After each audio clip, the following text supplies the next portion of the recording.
Essa é a voz da profecia, uma voz de esperança, que proclama a volta do Senhor. Jesus em breve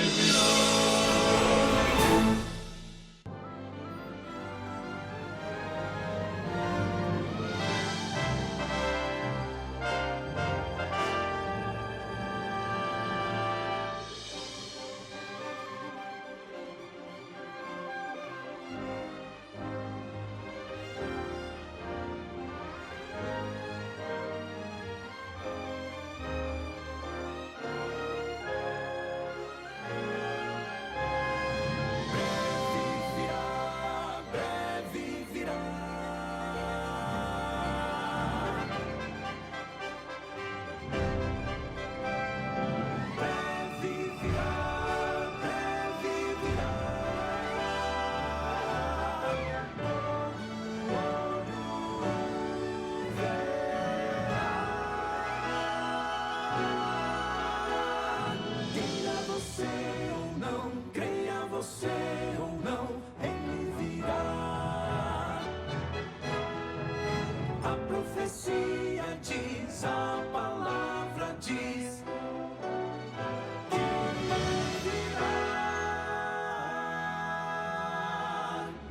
Esta é a voz da profecia, uma mensagem de fé e esperança que anuncia a volta do Senhor. Porque ainda dentro de pouco tempo, aquele que vem virá e não tardará. Servos de Deus, a trombeta tocai, breve Jesus voltará. A todo mundo a mensagem levai, breve Jesus voltará. Breve virá, breve virá, breve Jesus.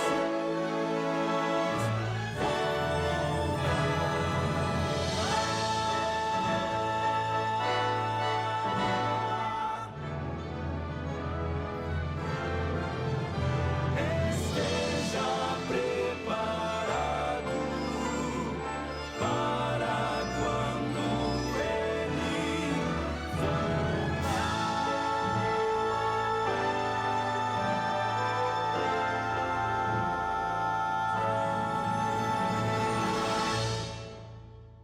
Bendito seja o nome do Senhor, porque o Senhor é bom e a sua misericórdia dura para sempre. Esse Deus maravilhoso me permite estar com você mais uma vez e para mim, para o Quarteto Arautos do Rei, é uma alegria muito grande ter a sua companhia. E a Voz da Profecia, é possível que você saiba, não é apenas um programa de televisão. A Voz da Profecia é um ministério que existe desde 1943. Iniciou como o primeiro programa evangélico do rádio brasileiro. E o tempo passou, muitas décadas se passaram e esse ministério continua atuando, cumprindo a sua missão. E hoje, além do rádio, nós também estamos na TV, aqui na TV Novo Tempo, e na internet de todas as maneiras possíveis, comunicando para você a mensagem que vem do céu, a mensagem do Evangelho, as boas novas de salvação. E que cada dia o Senhor, pelo Espírito Santo, continue guiando sua vida, orientando seus passos por um caminho seguro, por um caminho abençoado, caminho de Deus. E assim, a despeito das dificuldades da vida, a gente avança pela fé. No programa de hoje, além das músicas do quarteto, você vai ouvir o testemunho de uma pessoa que decidiu ir à África evangelizar. Foi para dar, para oferecer e acabou recebendo muito mais. Você vai conferir esse testemunho, esta palavra interessante. E eu também, é claro, terei o prazer de compartilhar com você a palavra de Deus. O título está aí, Tudo para a Glória de Deus. É assim que eu devo viver, assim que você também deve viver. E é aí que nós encontramos nossa real felicidade. O propósito da vida é glorificar a Deus. E quando você glorifica a Deus, então você encontra a felicidade. Chegou a hora, está no ar a Voz da Profecia.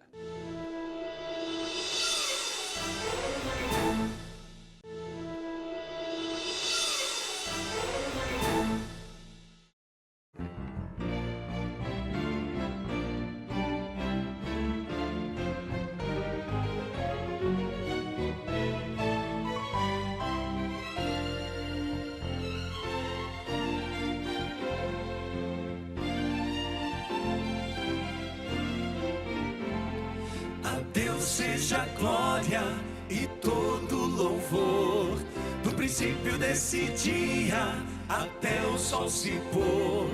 Com nosso coração e com entendimento ofereçamos o nosso louvor.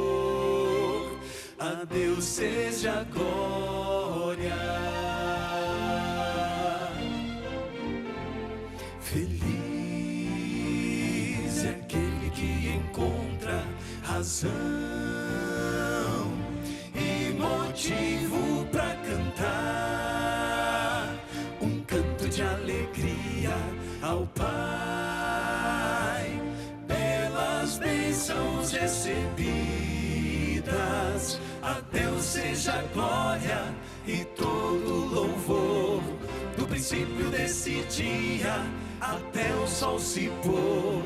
Com nosso coração e com entendimento ofereçamos o nosso louvor. A Deus seja a glória. O amor tão puro e verdadeiro nos vem sem medida por Jesus,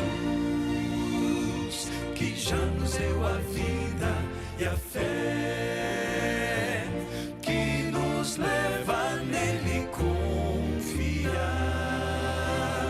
A Deus seja a glória, a Deus seja a glória e todo louvor, do princípio desse dia, até o sol se pôr.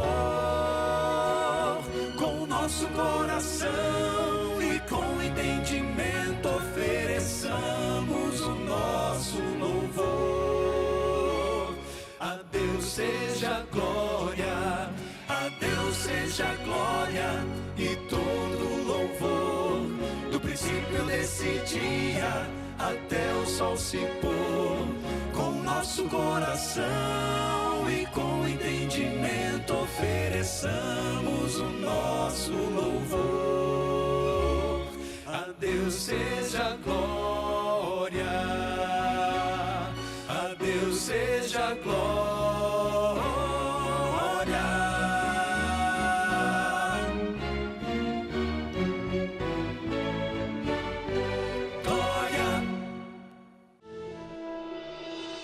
Você conhece uma pessoa insatisfeita, que reclama de tudo? Se não, vai conhecer agora alguém que é assim, ou melhor, alguém que era assim. Porque Deus incomodou tanto Paula Atagiba a ponto de ela deixar o conforto de sua casa em Campo Grande, no Mato Grosso do Sul, para atravessar o oceano e participar de um projeto de missão em Guiné-Bissau, na África. Oi, Paula, que prazer ter você aqui no programa Voz da Profecia. E a gente quer saber quem que era a Paula antes de ir para Guiné-Bissau.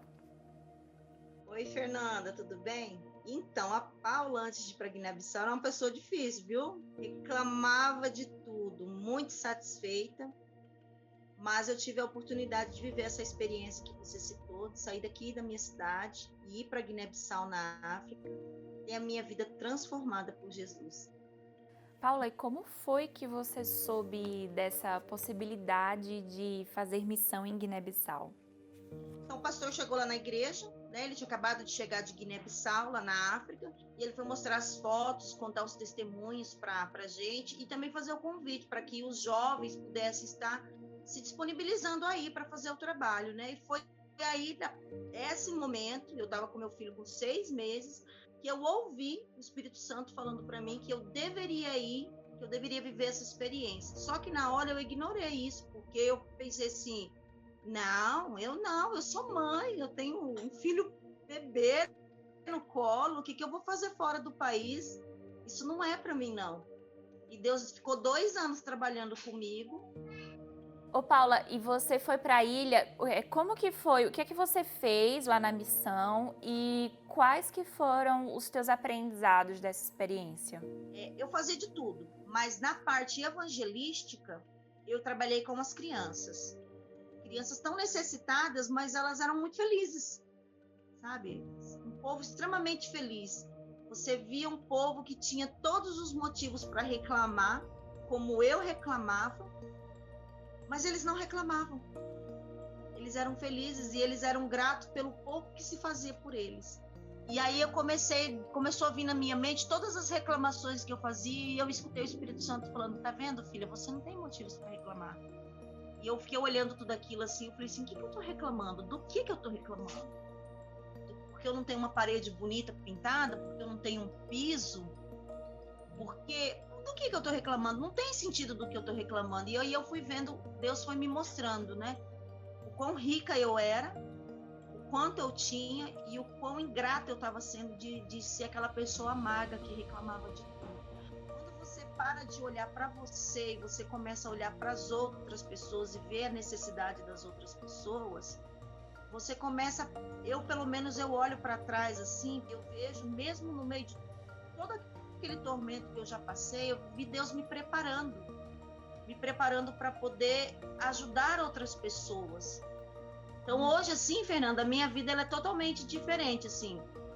Às vezes aquela velha pessoa aparece assim e começa a querer reclamar, e quando eu começo aí eu falo: opa, peraí, lembra de lá, você não tem direito de reclamar, você é muito abençoada, então para com isso. Levanta a cabeça, vamos dar a volta na situação e vamos continuar trabalhando, vamos continuar levando as coisas, porque Jesus precisa voltar e a gente precisa fazer o trabalho dele. A minha África agora é aqui, não é mais lá, é aqui. Aqui tem muitas pessoas também que não conhecem o Evangelho, que não conhecem a Cristo, que eram como eu era, e elas precisam conhecer Jesus para que elas também tenham a vida delas transformada. Porque Ele pode transformar a nossa vida, é só a gente deixar.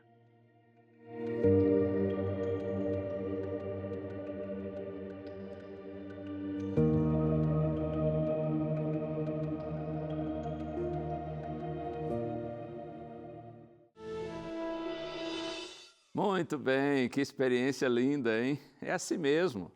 Quando a gente se dispõe a ajudar as pessoas, seja em que aspecto for, inclusive nesse sentido de levar o Evangelho, comunicar a Deus, no final das contas, os mais felizes e abençoados somos nós mesmos.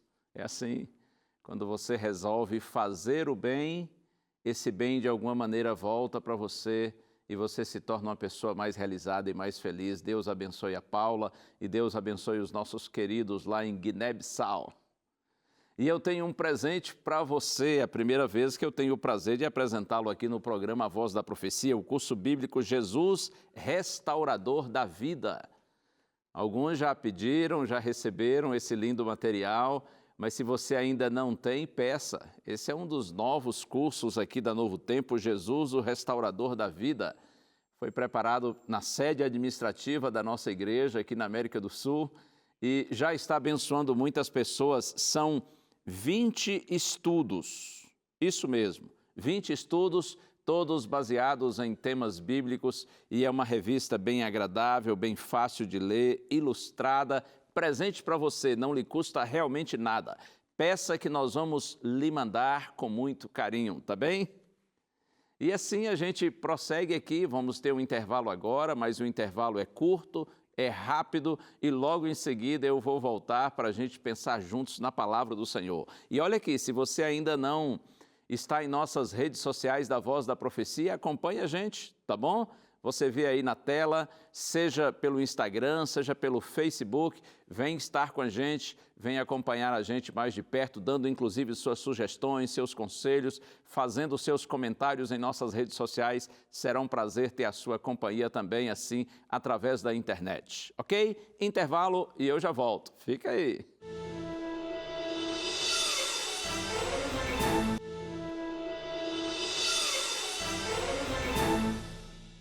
Prontinho, já estou com você. Esse é o seu programa A Voz da Profecia e é sempre um prazer e uma alegria ter a sua companhia aqui em nosso programa.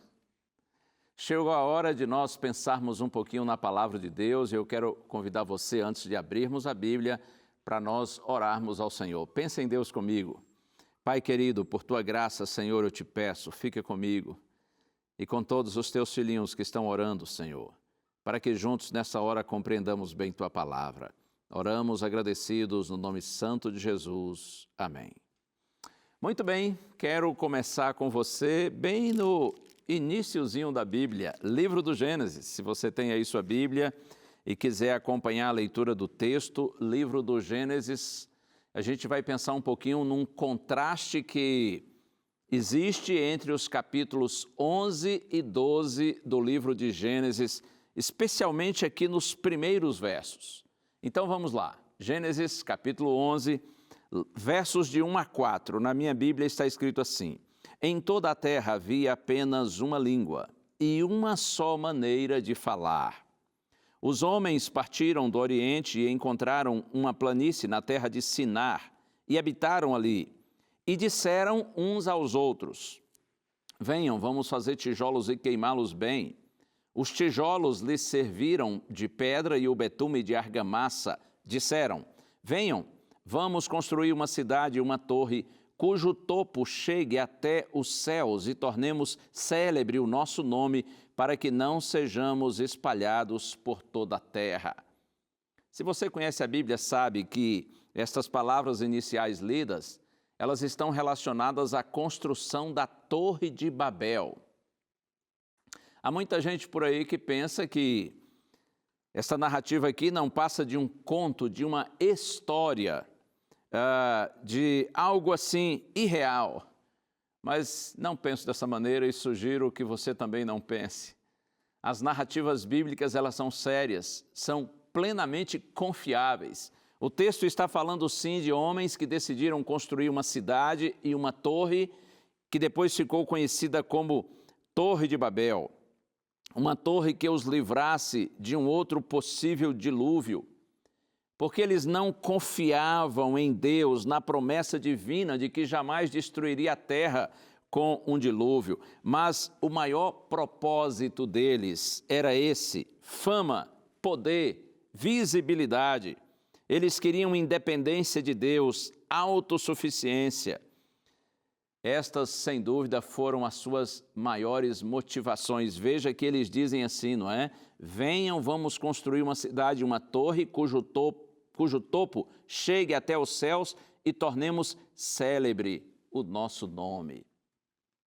A magnificente torre atingiria, na opinião, no pensamento deles, atingiria os céus e tinha por finalidade permanecer como um monumento do poder e sabedoria dos seus construtores. Todo empreendimento destinava-se a exaltar o orgulho dos que o projetaram e desviar de Deus a mente das futuras gerações, levando-as à idolatria. E nesse contexto, quando a torre está construída, é que Deus muda a maneira de falar das pessoas. E aí nós cremos que surge então, tem a origem da grande variedade de idiomas e dialetos que existem no mundo, e por conta dessa diferente forma de se comunicarem, dessas diferentes linguagens, idiomas que o Senhor estabeleceu naquele momento, então eles se dispersaram por toda a terra e o objetivo deles não foi alcançado. Muito bem, esse é Gênesis 11. Vamos para Gênesis 12 e você vai ver aqui um contraste tremendo. E vamos ler exatamente os 4 primeiros versos também. Gênesis 12, está escrito assim: O Senhor disse a Abrão: Sai da tua terra, da tua parentela e da casa de teu pai, e vá para a terra que lhe mostrarei. Farei de você uma grande nação, e o abençoarei, e engrandecerei o seu nome. Seja uma bênção. E aí no verso 3, abençoarei aqueles que o abençoarem e amaldiçoarei aquele que o amaldiçoar. Em você serão benditas todas as famílias da terra. Partiu, pois, Abrão, como o Senhor lhe havia ordenado, e Ló foi com ele. Abrão tinha 75 anos quando saiu de Harã. Aqui a gente vê Abrão, que depois ficou conhecido como Abraão, Gênesis 17, verso 5. O próprio Deus muda o nome de Abrão para Abraão, dizendo que agora então ele seria pai de nações. E o Senhor aparece a Abraão e diz assim: saia da sua terra e vá para a terra que eu lhe mostrarei. E a promessa de Deus, eu o abençoarei e engrandecerei o seu nome, seja uma bênção. Enquanto os construtores da Torre de Babel queriam engrandecer o próprio nome, queriam se tornar célebres e conhecidos, é Deus, o Senhor, quem chama Abraão e lhe diz assim: eu engrandecerei o seu nome, eu abençoarei aqueles que o abençoarem. Em você serão benditas todas as famílias da terra. Aqui a gente entende, é claro, que a ideia é que por meio dos descendentes, por meio da descendência de Abraão, viria o Messias, o Senhor Jesus Cristo, nosso Salvador. Observe que Abraão seria abençoado para abençoar. Abraão e seus descendentes deveriam ser separados, deveriam ser diferentes, para que assim eles pudessem atrair as pessoas para Deus, influenciá-las na direção do Senhor. Primeiro, Deus separa Abraão e sua descendência, e assim Deus abençoa toda a humanidade através do testemunho destes, e como já disse, porque, sobretudo, através da descendência de Abraão viria Jesus, o Messias, nosso bendito Salvador. E o texto bíblico diz que Abraão obedeceu, no verso 4, você ouviu, partiu, pois, Abraão, como o Senhor lhe havia ordenado. Eu vejo aqui, primeiro, uma ordem divina. Sai da sua terra e vá para a terra que eu lhe mostrarei. Depois a promessa, engrandecerei o seu nome. E aí a bênção, o Senhor diz assim: em você serão benditas todas as famílias da terra. E agora a obediência, partiu, pois, Abraão, como o Senhor lhe havia ordenado. Amigo, amiga, as promessas de Deus são cumpridas, suas bênçãos são recebidas quando suas ordens são obedecidas. O problema é que muitas vezes nós desejamos, nós queremos as bênçãos, desejamos participar das promessas, mas não obedecemos às ordens. No entanto, Abraão foi obediente, por isso ele recebeu a bênção, ele participou da promessa, ele seguiu a ordem do Senhor. E se você verificar comigo agora nos versos aqui, nos versos 7 e 8, Gênesis 12, versos 7 e 8, está escrito assim: o Senhor apareceu a Abraão e lhe disse: darei essa terra à sua descendência. Ali Abraão edificou um altar ao Senhor que lhe tinha aparecido. Observe, Abraão edificando um altar ao Senhor. No verso 8, passando dali para o monte a leste de Betel, armou a sua tenda, ficando Betel a oeste e Ai a leste. Ali edificou um altar ao Senhor e invocou o nome do Senhor. Os construtores da torre, Gênesis 11, edificavam uma torre para a sua glória. Abraão constrói altares para a glória de Deus. É interessante que onde Abraão armava a sua tenda, então ele construía um altar.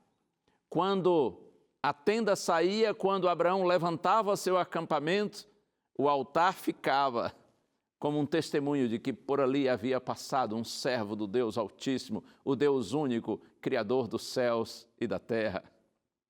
Impressionante isso, não é? Você percebeu? Abraão constrói altares para a glória de Deus, os construtores da Torre de Babel constroem uma torre para a sua própria glória. E olha aqui uma coisa, a história confirma o que a palavra de Deus diz. Lá no primeiro livro de Samuel, capítulo 2, verso 30, o Senhor diz assim: aos que me honram, honrarei, porém os que me desprezam serão desmerecidos. Abraão é celebrado até hoje por cristãos, por judeus, por muçulmanos, conhecido em todo o mundo. E os construtores da Torre de Babel, quem se lembra deles? Completamente esquecidos. Lembre-se disso, o Senhor diz: aos que me honram, honrarei, mas os que me desprezam serão desmerecidos. Jesus também disse, lá em Lucas capítulo 14, verso 11, pois todo o que se exalta será humilhado, mas aquele que se humilha será exaltado. Quer mais ainda? Tiago 4, verso 6, está escrito assim: Deus resiste aos soberbos, mas dá graça aos humildes. Creia nessa palavra do Senhor. É assim, os que se exaltam são humilhados, mas os que se humilham são exaltados. Deus resiste aos soberbos, aos orgulhosos, arrogantes, presunçosos, mas Ele concede sua graça aos que são simples, aos que são humildes de coração. Um dia, e isso aconteceu mais de uma vez, os discípulos do Senhor Jesus Cristo se aproximaram dele e lhe fizeram uma pergunta. Eu vou ler o texto com vocês, está aqui no Evangelho de Mateus. Vamos lá? Evangelho de Mateus, capítulo 18. Os discípulos de Cristo se aproximam dele com uma pergunta que muitas vezes está em nossa mente também. Talvez nós não tenhamos coragem de fazê-la, de verbalizá-la. No entanto, não são poucas as vezes que a gente pensa nisso. Olha aqui, Mateus capítulo 18, a partir do primeiro verso. Naquela hora, os discípulos se aproximaram de Jesus e perguntaram: quem é o maior no reino dos céus? E Jesus, chamando uma criança, colocou-a no meio deles e disse: em verdade lhes digo, se vocês não se converterem e não se tornarem como crianças, de maneira nenhuma entrarão no reino dos céus. Portanto, aquele que se humilhar como esta criança, esse é o maior no reino dos céus. E quem receber uma criança tal como esta em meu nome, é a mim que recebe. Os discípulos se aproximaram de Jesus e perguntaram: Senhor, quem é o maior no reino dos céus? Na verdade, eles estavam pensando assim: qual de nós é o mais destacado, o mais inteligente, o mais célebre? Quem diante do Senhor, qual de nós diante do Senhor está sendo assim o mais cotado, o mais admirado, o mais famosinho aos seus olhos? Eles estavam pensando em si mesmos, por isso que Jesus coloca a criança no meio deles e diz assim: se vocês não se converterem, não se tornarem como crianças, de maneira nenhuma entrarão no reino dos céus. Veja, Jesus não disse: vocês não serão grandes no reino dos céus. Jesus disse assim: vocês de maneira nenhuma sequer entrarão no reino dos céus. Mas aquele que se humilhar como essa criança, esse é o maior no reino dos céus. Significa que os maiores lá são os menores aqui. Jesus disse: vocês precisam se tornar como crianças. Ser como criança para entrar no céu, porque as crianças podem ser vistas como símbolos de humildade, de simplicidade, de pureza, sinceridade. Claro, eu não estou dizendo com isso que elas são perfeitas, porque elas já nascem com a sementinha do mal no coração, assim nós já nascemos em decorrência do pecado. Mas de toda a humanidade, nas crianças é que a gente vê, sim, mais humildade, mais simplicidade, mais pureza, mais sinceridade. As crianças, via de regra, elas demonstram uma grande disposição de perdoar, disposição de aprender. Aí está a humildade delas. E um outro aspecto que eu admiro muito nas crianças, e eu penso ser um dos pontos importantes, porque Jesus disse que nós devemos nos tornar como crianças para entrar nos céus, é que as crianças são dependentes dos seus pais. E olha, acredite, na vida cristã, um sinal de que estamos nos afastando de Deus, nos tornando arrogantes, presunçosos, autossuficientes, ocorre exatamente quando nós negligenciamos a nossa vida devocional. E quando eu falo de vida devocional, estou falando da busca de Deus, do nosso relacionamento com Deus. Quando o cristão começa a negligenciar a sua vida devocional, isso é um indicativo inequívoco de que ele está se afastando de Deus.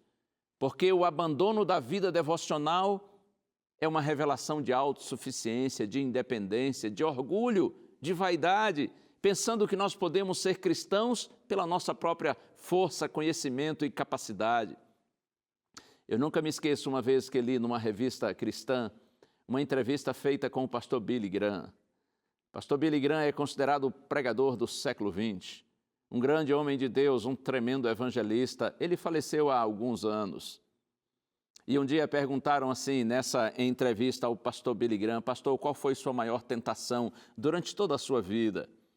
E antes que ele respondesse, o jornalista disse assim: pastor, foi porventura atração pelo sexo oposto, mulher, talvez dinheiro, ganância assim financeira, ou quem sabe, pastor, orgulho, vaidade, desejo de fama, de popularidade, de tornar-se uma pessoa assim, com muita visibilidade. Qual foi sua maior tentação? Mulher, dinheiro ou orgulho, vaidade? E o pastor Billy Graham respondeu assim: todas estas foram tentações reais ao longo da minha vida. No entanto, ele disse, minha maior tentação foi independer de Deus. Foi viver minha vida cristã e meu trabalho ministerial, pastoral, pela minha competência, pela minha inteligência, pelo meu conhecimento, pela minha experiência.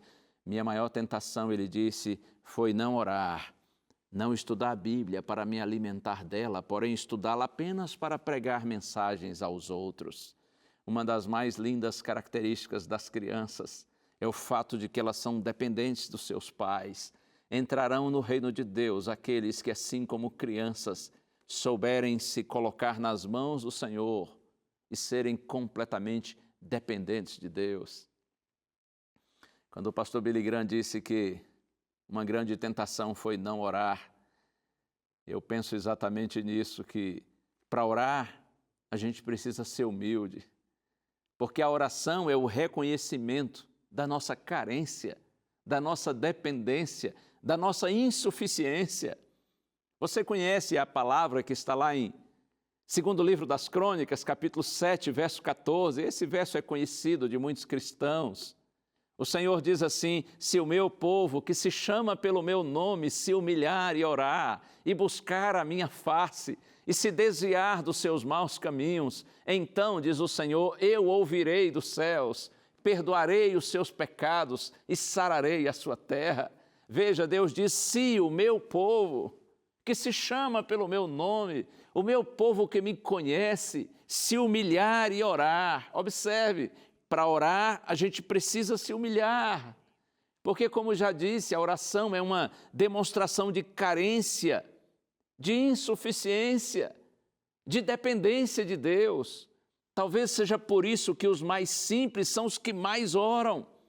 Mas se o meu povo, diz Deus, se humilhar e orar, e buscar a minha face, ou seja, procurar estar na minha presença e ter comunhão comigo, então, diz o Senhor, eu ouvirei dos céus. Creia, esse ouvir de Deus traz consigo a ideia de agir, não é apenas ouvir. Deus está dizendo, eu agirei em favor do meu povo, eu ouvirei dos céus, perdoarei os seus pecados e sararei a sua terra. Bênçãos espirituais, bênçãos materiais, Deus promete para o seu povo, se seu povo orar, se seu povo buscar a sua face, se seu povo tiver como as crianças a humildade de viver em dependência do seu Pai, do Pai do céu, do nosso Deus Todo-Poderoso. Sabe, meu amigo, minha amiga, para a gente viver assim, nós precisamos travar um combate inevitável, um ferrenho combate. E esse combate, creia, é primeiramente contra o nosso próprio eu. Para viver uma vida de dependência de Deus, eu preciso tirar o eu, minha vontade, do trono, para que esse lugar, o trono do meu coração, seja preenchido por Deus, pelo Espírito Santo. Quando nós cristãos vivemos muito cheios de nós mesmos, então nós ficamos vazios do Espírito Santo. Mas se você estiver vazio de si mesmo, então você pode ser completamente preenchido pelo Espírito de Deus. O eu precisa morrer para que o Espírito de Deus em nós viva de maneira plena. Jesus disse isso. Lucas capítulo 9, verso 23, ele disse assim, se alguém quer vir após mim, ou seja, se alguém quer ser meu discípulo, meu seguidor, negue-se a si mesmo. Dia a dia, disse Cristo, tome a sua cruz e siga-me. Você quer ser meu discípulo? Está bem, mas saiba de uma coisa, você terá que negar-se a si mesmo, ou seja, muitas vezes você terá que deixar de fazer a sua vontade para fazer a minha. Quando sua vontade se conflitar com a minha, se você é meu discípulo, você vai optar por fazer o que eu quero e não o que você quer. Por isso que eu disse, o eu precisa morrer, o nosso eu precisa ser crucificado, o eu na cruz e o Espírito no coração. Assim a gente vive da forma correta, como Deus deseja, e isto, sem dúvida, para a nossa felicidade. Quando eu reino, então busco a minha glória, e eu tenho uma vida de orgulho, de arrogância, preconceitos, faço acepção de pessoas. Quando eu reino, nós nos tornamos bajuladores, valorizamos uns e ignoramos outros. Quando eu reino, nós nos tornamos pessoas egoístas, só pensamos em nós mesmos, nós só queremos nos dar bem. Quando eu reino, há vaidade, intolerância, desprezo. Mas olha aqui uma coisa, quando o Espírito Santo, o Espírito de Deus reina na minha vida, no meu coração, então eu vivo para a glória de Deus. E assim demonstro humildade, compreensão, tolerância, bondade, empatia, altruísmo. É assim, quando Deus, o Espírito de Deus reina no meu coração, então eu penso nos outros, eu quero abençoá-los. Quando o Espírito de Deus reina em nós, nós somos destituídos de preconceitos, porque a gente passa a ver as pessoas com os olhos de Deus. E não tem mais nada, não tem assim, nada mais lindo nessa vida do que quando a gente, vendo a Deus, passamos a ver as pessoas com os olhos de Deus. E eu quero agora ler o verso, que inclusive tornou-se o título da nossa mensagem de hoje. Marcadinho aqui, primeira carta de Paulo aos Coríntios, capítulo 10, verso 31. Se você tem a Bíblia aí, marque esse verso na sua Bíblia, se já não estiver marcado. Talvez você até o conheça, também já saiba de cor. Primeira carta aos Coríntios, capítulo 10, verso 31, está escrito: portanto, se vocês comem ou bebem ou fazem qualquer outra coisa, façam tudo para a glória de Deus. Quem escreveu estas palavras sabia muito bem o que estava dizendo, e ele vivia o que pregava, ele viveu o que pregou. Portanto, diz Paulo, se vocês comem ou bebem ou fazem qualquer outra coisa, façam tudo para a glória de Deus. Ouça que o grande propósito da vida não é ser feliz, mas é glorificar a Deus. Lá em Isaías 43, verso 7, o Senhor diz assim: eu os criei para a minha glória. Creia nisso. Quando você alcança o propósito, que é viver para a glória de Deus, então você encontra a felicidade. O mundo, de modo geral, insiste em sucesso, mas o que Deus espera dos seus filhos é fidelidade. Salmo 19, verso 30, o salmista diz assim: escolhi o caminho da fidelidade, fidelidade a Deus. Sucesso e felicidade legítimos são resultantes da bênção de Deus. Inclusive, creia nisso, o que Deus leva em consideração é nosso caráter, e não nosso sucesso, popularidade, prestígio ou fama. É impressionante como a gente tem assim uma exagerada necessidade de valorização, não é? De reconhecimento, de elogios, de prestígio. E depois do desenvolvimento e da proliferação das redes sociais, então isso se tornou ainda mais acentuado. Muita gente só pensa em curtidas, em likes, em views, visualizações, em seguidores. Oh, que pena! As pessoas estão obcecadas por prestígio, por popularidade. Oh, meu amigo, minha amiga, creia nisso, nós cristãos somos chamados para inspirar pessoas e não para impressioná-las. Eu gosto de dizer, especialmente quando estou pregando a companheiros de ministério, a pastores, líderes religiosos, eu gosto de um pensamento que diz assim: aprofunde o seu ministério e deixe Deus expandi-lo. Eu gosto disso. Aprofunde o seu ministério e deixe Deus expandi-lo. A ideia é assim: fortaleça seu vínculo, seu relacionamento com o Senhor. Estude a palavra de Deus, ame a palavra de Deus e procure obedecê-la.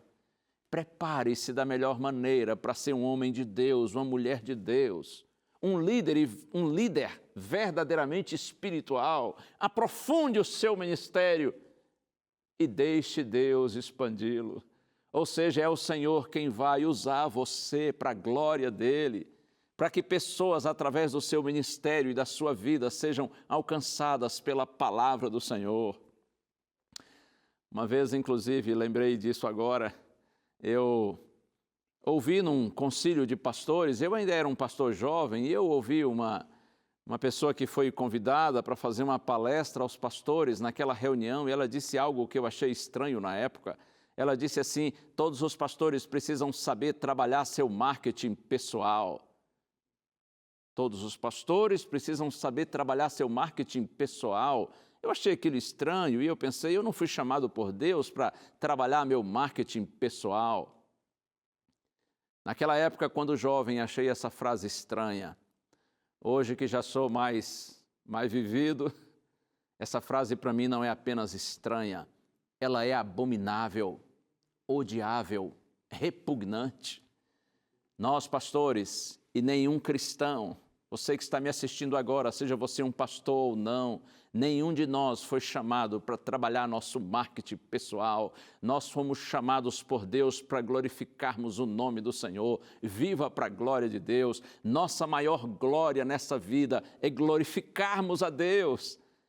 Paulo diz assim: eu trago no corpo as marcas de Jesus, está lá no livro de Gálatas, na carta aos Gálatas, capítulo 6, eu trago no corpo as marcas de Jesus. E ainda em Gálatas também, no capítulo 6, Jesus diz assim, aliás, Paulo diz assim: longe de mim esteja gloriar-me, senão na cruz do nosso Senhor Jesus Cristo. Oh, que lindo isso! Longe de mim, diz Paulo, esteja gloriar-me, a não ser na cruz do nosso Senhor Jesus Cristo. Eu e você, nós todos, filhos de Deus, devemos sempre pensar assim: como posso glorificar a Deus? Glorificá-lo no meu casamento, no meu relacionamento com os mais próximos, meu cônjuge, com os meus filhos. Como posso glorificar a Deus na relação com os meus pais, com os meus irmãos, com os que estão dentro da minha casa? Como posso glorificar a Deus entre meus amigos, na relação com os meus vizinhos? Como eu posso glorificar a Deus na minha profissão, no meu trabalho, no meu emprego, na minha ocupação? Como eu posso glorificar a Deus também através das roupas que eu uso, das comidas com as quais eu me alimento? Como eu posso glorificar a Deus nos diferentes ambientes que eu frequento? Você compreende isso? Eu vou repetir a ideia que mencionei antes: o grande propósito da vida. E essa é nossa visão como cristãos. O grande propósito da vida não é ser feliz, mas glorificar a Deus. E quando você atinge o propósito, então você encontra a felicidade. Nossa felicidade, nossa utilidade nessa vida estão em glorificarmos a Deus. Que o Senhor lhe abençoe. Faça como Paulo, quer coma, quer beba, ou faça outra coisa qualquer, faça tudo para a glória do Senhor. Viva como Abraão, que em vez de estar preocupado em construir torres para sua própria glória, para tornar célebre o seu nome, decidiu construir altares para glorificar o nome do Senhor. E lembra que eu disse, e você sabe muito bem disso, os construtores da torre estão completamente esquecidos. Mas Abraão, o construtor de altares, até hoje é lembrado, celebrado e imitado por sua fidelidade ao Senhor. Deus lhe abençoe. Que o Senhor, pelo Espírito Santo, conceda a você e a mim, a todos nós, sabedoria para passarmos por essa curta existência, colocando em primeiro lugar o Senhor, o seu reino e a glória daquele que é o nosso Criador. Assim nós viveremos de maneira digna, assim nós alcançaremos o propósito maior de nossa vida, que é a glória do nome do Senhor, e nós seremos verdadeiramente felizes. Mas é claro, você sabe, o Senhor Jesus precisa estar em primeiro lugar em nossa vida. Deus precisa ser o primeiro, e assim a gente vive da forma adequada. E é Deus, em primeiro lugar em nossa vida, que nos orienta como nós devemos viver, os caminhos pelos quais nós devemos seguir. Mas se o Senhor não estiver em primeiro lugar, então certamente nós nos perderemos nessa existência. Como diz Salomão, nós correremos atrás do vento e teremos uma vida vazia, fútil, inútil, de pura vaidade. O Quarteto Arautos do Rei preparou um clássico para apresentar agora. Seja tudo para a glória do Senhor. Ouça Arautos do Rei, se ele não for o primeiro.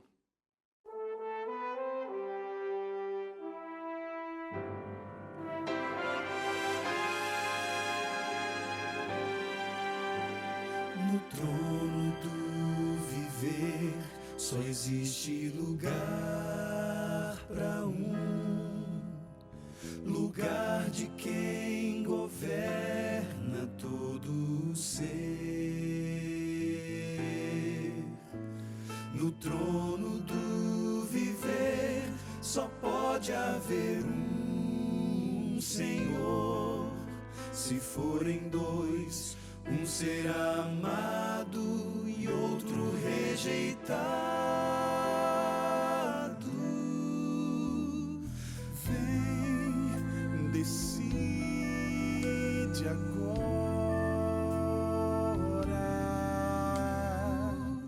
quem vai ocupar seu coração. Mas lembre, se ele não for o primeiro em seu coração, então já não é mais nada, não passa de uma ilusão. Mas se ele for o primeiro, o seu companheiro, motivo do seu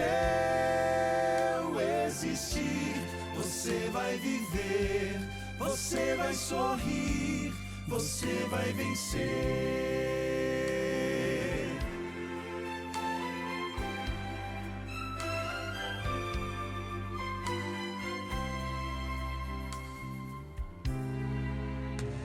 Um novo dia vai nascer pra você e pra mim. Depende de aceitar Jesus no viver. É hora de beber da fonte da vida. Você verá, em Jesus existe plena alegria. Vem, decide agora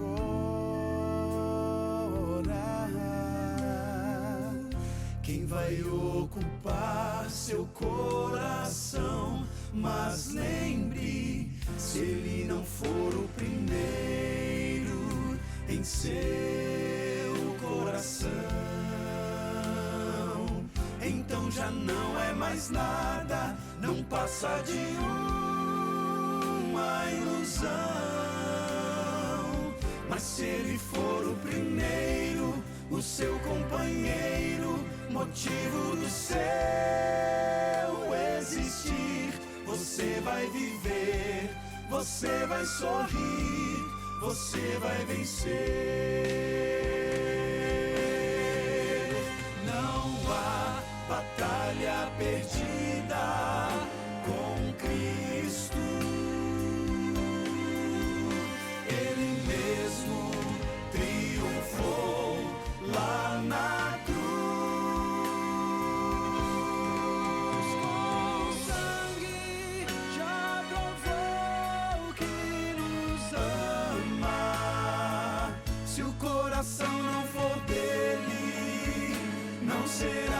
de mais ninguém.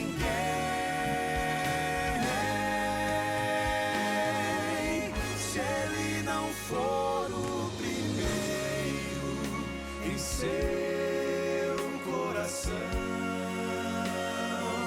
então já não é mais nada, não passa de uma ilusão. Mas se ele for o primeiro, o seu companheiro, motivo do seu existir, você vai viver, você vai sorrir, você vai vencer, você vai viver, você vai sorrir, vai vencer.